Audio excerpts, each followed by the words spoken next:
killing your kids. It's a beautiful thing. Wonderful. We've had 50 years of working together, 26 years, building a church that's touched the world and built schools and stuff in India and put food in kids' mouths and put clothes on their body and gave them a future and a hope. It's been a wonderful thing. Out of our two lives have come some destiny. And God says to you tonight, you need to understand that maybe the struggle you've had is you've never thought through a covenantal relationship. Maybe that would be it. And for some people, this is what it takes. Now, I've got to move on, because what we need to recognise is this. For young people who are getting married, some of this conversation is the most important conversation they will have. Do you have what it takes to make a covenant? Do you have the character? Do you have a view of life that it even permits you to make this kind of commitment? Because you should never marry someone who has not got the character or demonstrated the capacity to die. The person who has demonstrated they have no capacity to die is not fit for marriage. Don't marry. Run away. Find somebody else. Thanks, Al. That was brilliant. That's just the first commandment. You can build something amazing with people who are willing to lay their lives down for it. Yeah. Okay, let's go to the second commandment. Second commandment is you shall not make for yourself any graven images. Now, what's that though? Jimmy, what that's all about? Well, it's about this. The God who created the heavens and the earth is not Allah, he's Yahweh. God is not a singularity of person and a singularity of substance. Where do you think you came from? Australians basically believe we're the end product of a mindless machine-like universe, that we are nothing more than a bag of atoms and molecules. We are the end product of a chemistry set. We came from nowhere and we're going nowhere. The Bible says that is an absolute lie. God called the heavens and the earth into being, and at the back of this universe is a God who never had a beginning. But he's not a lonely God. He's not a singularity of person in a singularity of substance, inhabiting eternity in his loneliness. God didn't make you to fill in an empty gap in his life. He created you because he's so excited. He's like parents. Why do parents have kids? Because there's something on the inside that says it's so wonderful to have life, we ought to give that privilege to someone else. But it's going to be expensive. You've ever had kids? Kids are so expensive. You get stretch marks. They ruin your body. Look at mine. I used to be an athlete. I had 4 kids. 4 kids did this to me. It's expensive having kids. But you see, the reason God did it is because God is not a lonely singularity. God is a passionate Trinity. Hear, O Israel, the Lord thy God, the Lord is one. And this piece of furniture out of the old tabernacle, Moses' tabernacle, is a picture of God's divine nature. God said, take a piece of gold and beat it out into a mercy seat, and then 2 cherubims whose faces are towards one another and towards the mercy seat. God is a God who has been doing intimacy face to face from all eternity. He's not a lonely God, he's a passionate Trinity. And then he made you in his image, and because of that, woven into you is a deep desire for face-to-face intimacy that has been woven into you. It'll never go away. It's not the end product of evolutionary processes. It is a divine fingerprint upon your life. And there it is. It's on the inside. It'll never go away. Unless you have some kind of developmental condition where suddenly you can't be in relationship. You're terrified of relationship. And we see that as a tragedy in a person's life. Because normality is to have a heart longing for approval, acceptance, value, intimacy, belonging. The Bible puts it this way, it's not good for man to be alone, not good for woman to be alone. Because we were made in the image of a God who does life face to face. Now, here is what we were created for. The problem is, we forget the theology of the Bible puts reality into everything. We were created for this, but there's something that's shattered in the human heart. And we haven't had time to talk about that tonight, but it's simply a reality. In our brokenness, we find it challenging to do this. And that's why God had to say to Israel, do not go and invest your relational energy in idols. Don't make some silver thing over there and say, oh, I love you, and then come back here and tell me it was all for me. Don't go to work building up a big bank account so you can come back to your wife with an Audi and say, see, sweetheart, this was all for you. She didn't marry your Audi, she married you. Go home and do life face to face.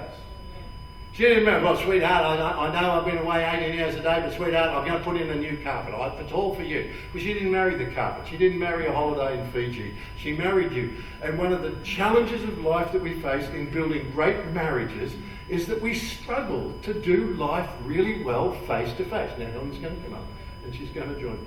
We're going to do this stuff together. Some of the most important or helpful marriage experts in the world will say this to us. What men do in a relationship is the largest single factor of success. Why would that be? Because men have the ability to scuttle things. Women by brain wiring, again, tomorrow morning, when I come back, and ladies, if you want to read about this, I have a book up the back called From Good Man to Valiant Man, and women need to understand what goes on in the brain of a man, what goes on in the heart of a man. And often they don't understand what's wrong with him. Is he demon possessed? Is he a pervert? Is he something? He's a pig? No. He's just a man and you don't understand him yet. Go read my book on men. It'll help you to understand what you're dealing with when you're dealing with the man in your life. You need to understand it. What men do in a relationship, these are the best marriage experts in the world who've been doing clinical restoration of marriages for 30 years. And this is what they'll tell you. Yet most relationship books are in fact written for women. Most relationship resources are purchased by women, which is like doing heart surgery on the wrong patient. Yeah.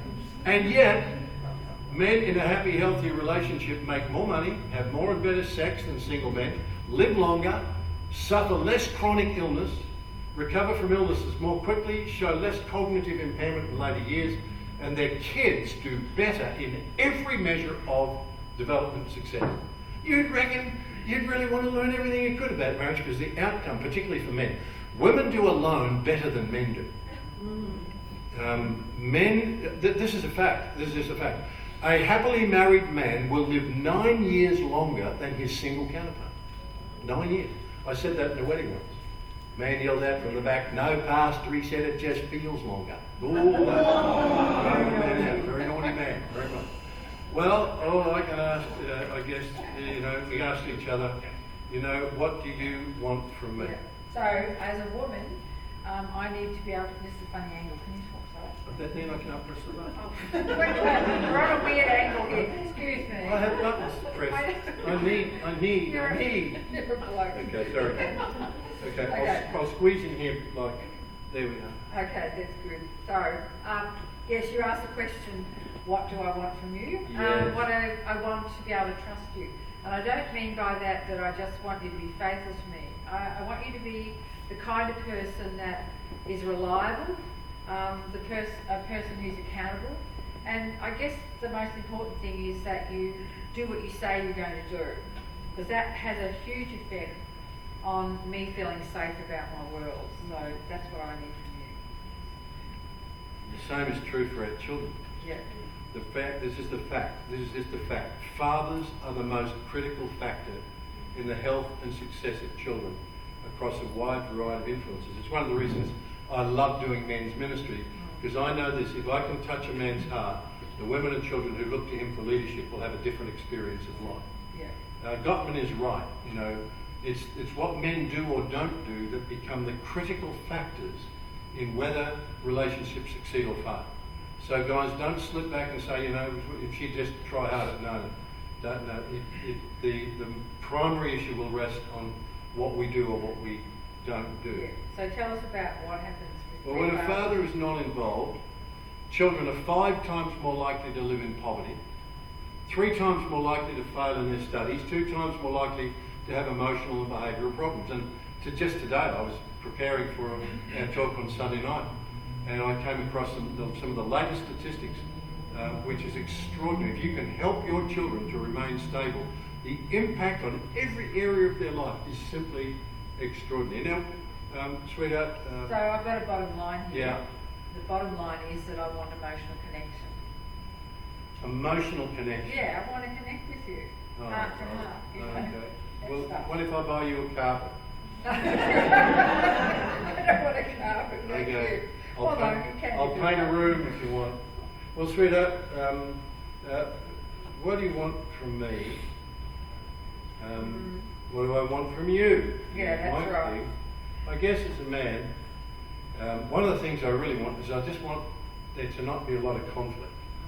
I live in a war zone, and I'd just love to think that in my own home it's not another war zone. I'd like to just feel like I'm admired, and at least most of the time I'm viewed as being valued and cared about and approved of, and that I'm pretty safe in my own home. That's the first thing I want. Good. So what else do you want? I want happy sex. Oh, good. Okay. Okay.